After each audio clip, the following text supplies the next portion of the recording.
দ্বিতীয় বিশ্বযুদ্ধের পর মার্কিন একাধিপত্যের ফলে ভূ রাজনীতি অনেকটাই শান্ত ছিল।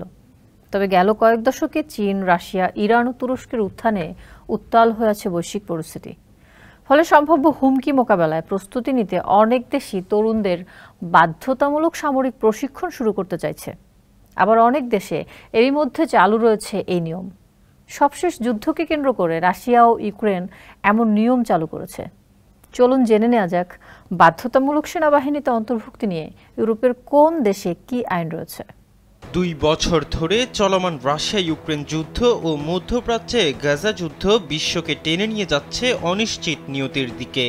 এর মধ্যেই দরজায় কড়া নাড়ছে তাইওয়ানকে কেন্দ্র করে চীন মার্কিন যুদ্ধ।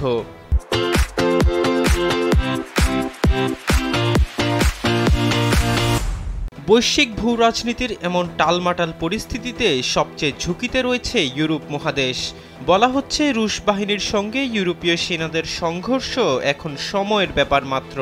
এমন পরিস্থিতিতে নিজের নিরাপত্তা নিশ্চিতে বাধ্যতামূলক সামরিক প্রশিক্ষণ নীতি ফিরিয়ে আনতে চাইছে জার্মানি।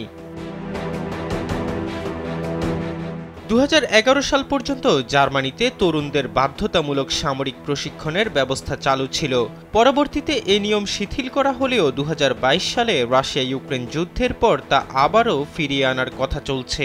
জার্মানির প্রতিরক্ষামন্ত্রী বরিস পিস্টোরিউস জানান, এই গ্রীষ্মের মধ্যে বাধ্যতামূলক সামরিক প্রশিক্ষণ কিছুটা হলেও ফিরিয়ে আনার বিষয়ে ভাবছে সরকার। 2010 সালে সুইডেন বাধ্যতামূলক সামরিক প্রশিক্ষণ ব্যবস্থা স্থগিত করলেও 2014 সালে রুশ সেনারা ক্রাইমিয়া দখলের পর সেটি আবার চালু করে। ফলে 18 বছর বয়সী সুইডিশ তরুণ তরুণীদের বাধ্যতামূলক সামরিক মূল্যায়নের জন্য উপস্থিত হতে হয়।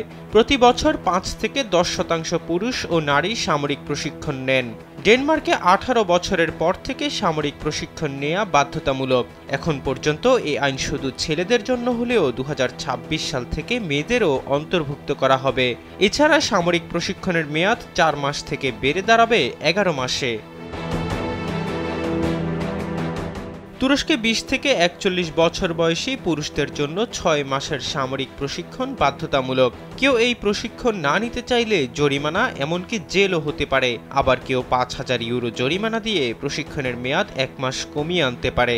তুরস্কের আঞ্চলিক প্রতিদ্বন্দ্বী গ্রিসে 18 থেকে 45 বছর বয়সী পুরুষদের সর্বোচ্চ 12 মাসের সামরিক প্রশিক্ষণ নেওয়া বাধ্যতামূলক। নরওয়েতে 2016 সাল থেকে ছেলে ও মেয়ে উভয়কেই সামরিক প্রশিক্ষণের জন্য উপস্থিত থাকতে হয়। এরপর তারা মেডিকেল পরীক্ষায় উত্তীর্ণ হলে ইচ্ছুক তরুণ তরুণীদের সামরিক বাহিনীতে ভর্তির জন্য বিবেচনা করা হয়। অস্ট্রিয়াতে শারীরিকভাবে সুস্থ পুরুষদের 18 থেকে 35 বছর বয়সের মধ্যে যে কোনো 6 মাস সামরিক প্রশিক্ষণ নিতে হয়। লাটভিয়াতে 18 থেকে 27 বছর বয়সী পুরুষদের জন্য সর্বোচ্চ 11 মাস সামরিক প্রশিক্ষণ নিতে হয়, যদিও নারীদের ক্ষেত্রে প্রশিক্ষণের বিষয়টি ঐচ্ছিক।